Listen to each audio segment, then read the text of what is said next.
पूर्व काल में जब भी कभी युद्ध की बात होती थी तो दो राजाओं में यह जरूर देखा जाता था कि किस राजा के पास विशाल सेना अथवा किसके पास शक्तिशाली सेनापति है। आज का हमारा यह वीडियो सेना तथा सेनापति से ही संबंधित है। हमारे आज की इस वीडियो में हम आपको 5 सर्वश्रेष्ठ सेनापतियों के विषय में बताएंगे। हमारी यह सूची सिर्फ द्वापर युग के योद्धाओं तक ही सीमित है।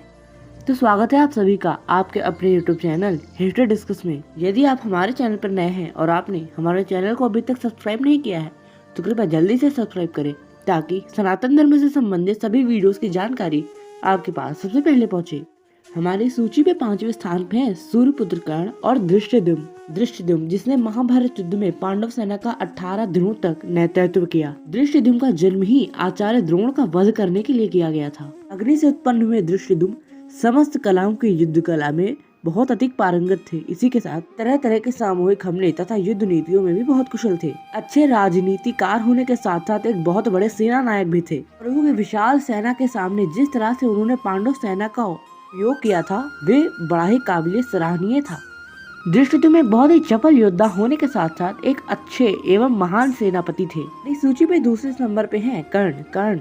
सूर्यपुत्र कर्ण ने महाभारत युद्ध में मात्र 2 दिनों के लिए कौरव सेना का नेतृत्व किया था, जिसमें उन्होंने अद्भुत कौशल का प्रदर्शन भी करके दिखाया था और 2 अक्षौहिणी सेना भी पांडवों की मार गई थी। सूर्यपुत्र कर्ण इसलिए भी एक बहुत अच्छे सेना नायक थे क्योंकि उन्होंने अपने जीवन में दिग्विजय यात्रा की थी। उन्होंने भारत के सभी राजाओं को पराजित कर दिया था और वे स्वयं ही सेना का नेतृत्व कर रहे थे दिग्विजय यात्रा के समय। राजकर्ण ने हस्तिनापुर की सेना का इतना अच्छा नेतृत्व किया था कि वे अपनी संपूर्ण दिग्विजय यात्रा में पराजित नहीं हुए थे। अद्भुत बुद्धि तथा शक्ति का उपयोग कर कर्ण ने दिग्विजय यात्रा में भारत के लगभग हर एक राजा को पराजित किया, जिसमें द्रुपद, रुक्मी और भागदत्त मुख्य रूप से आते हैं।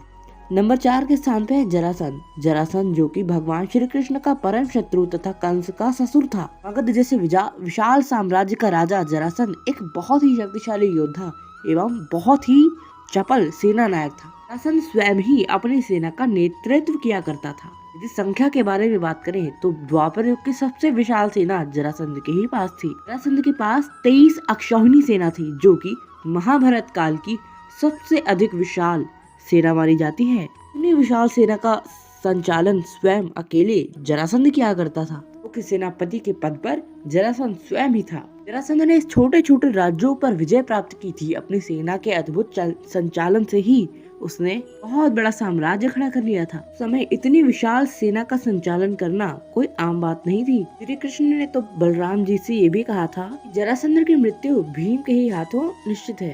जरासंध के ही रहते धर्मराज युधिष्ठिर राजसूय यज्ञ नहीं कर पाए थे। नंबर 3 के स्थान पे है गुरुवर द्रोणाचार्य को इस सूची में इतना ऊपर इसलिए रखा गया है कि पहले तो गुरुवर द्रोणाचार्य इतने अधिक शक्तिशाली योद्धा हैं कि उनको सामान्य स्थितियों में पराजित करना असंभव है। गुरु द्रोण ने महाभारत युद्ध में लगभग 4 से 5 दिनों तक सेना का संचालन किया था कौरवों की। लोगों ने भी अपना सबसे अधिक विनाश गुरुवर द्रोणाचार्य के ही रहते देखा था। गुरुवर द्रोणाचार्य को चक्रव्यूह रचना भी आता था। इसी के साथ विभिन्न प्रकार की रचनाएं भी गुरुवर द्रोणाचार्य बहुत ही अच्छे से जानते थे। ज्ञान तथा शक्ति का समावेश रखने वाले आचार्य द्रोण के पास ब्रह्मशीर तथा नारायण अस्त्र जैसे दिव्यास्त्र थे जो इन्हें लगभग युद्ध में एक अजय योद्धा बनाते हैं। आचार्य द्रोण की व्यूह रचनाओं के ज्ञान के ही कारण उन्हें सेनापति की इस सूची में 3रे स्थान पर रखा गया है।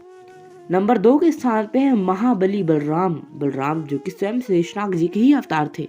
महाबली बलराम जी चारों युगों में हनुमान जी के पश्चात सबसे अधिक शक्तिशाली योद्धा माने जाते हैं। यादवों का बहुत बड़ा साम्राज्य था द्वारिका में भगवान श्री कृष्ण तथा बलराम जी ने मिलकर नारायणी सेना बनाई थी। यह वही नारायणी सेना है जिसने महाभारत युद्ध में भी भाग लिया था, परंतु महाभारत युद्ध में मात्र 1 अक्षौहिणी नारायणी सेना कौरवों के पक्ष से लड़ी थी।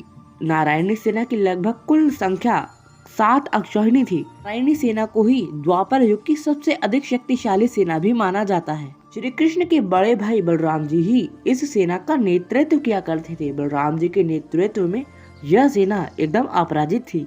आचार्य द्रोण तथा जरासंध की ही भांति बलराम जी शक्ति एवं बुद्धि के ज्ञानी थे। राम जी अपने जीवन में एक भी युद्ध नहीं हारे थे।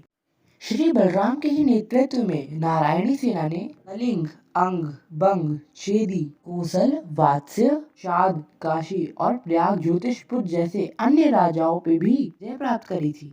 नंबर 1 के स्थान पे हैं भीष्म पितामह। निश्चित ही भीष्म पितामह द्वापर युग के सबसे उत्तम सेनापति थे। भीष्म पितामह इतने अच्छे सेनापति थे कि उनकी हस्तिनापुर की सेना भीष्म पितामह के रहते कभी पराजित नहीं हुई। हालांकि महाभारत युद्ध में 10 दिनों तक जब तक पितामह भीष्म ने महाभारत युद्ध में कौरवों का नेतृत्व किया, कौरवों को कोई भी बड़ी हानि नहीं पहुंची थी और पितामह भीष्म के रहते पांडव कौरवों को ज्यादा आहत भी नहीं कर पाए थे। पितामह भीष्म तथा उनकी सेना के डर से ही जरासंध ने कभी भी हस्तिनापुर पे आक्रमण नहीं किया। यहाँ तक कि उस समय कंस ने भी हस्तिनापुर पे आक्रमण नहीं किया था।